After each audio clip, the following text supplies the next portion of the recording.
নমস্কার বন্ধুরা, আজকের আমি মশলা ধোকা রান্না করব। ধোকা রান্না করার জন্য আমরা কিছু গোটা মশলা বেটে নেব। ধনে গুঁড়ো, জিরে গুঁড়ো, লঙ্কা, কাজু বাদাম, আদা আর টমেটো।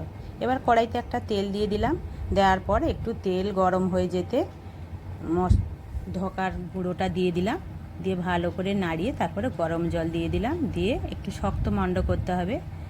এবার তার হাতে শেপ দিয়ে আমরা বিভিন্ন আকারের আপনারা বানাতে পারেন। ছোট ছোট করে আমি পিস পিস করে কেটে নিয়েছি। এবার তেল গরম হয়ে যেতে সেটা ভেজে নিলাম। আর একটা আলু ভেজে নিয়েছি। এবার আর একটা কড়াই বসিয়ে দিয়ে তার মধ্যে গোটা গরম মশলা, তেজপাতা দিয়ে বেটে রাখা মশলাটা কষিয়ে নিলাম। কষানো হয়ে যেতে আলু দিলাম। এবার গরম জল দিয়ে দেবো। ফুট উঠলে তার উপর থেকে ভেজে রাখা ধোকাগুলো দিয়ে দেবো। অতি সহজে এই রান্নাটা করা যায়।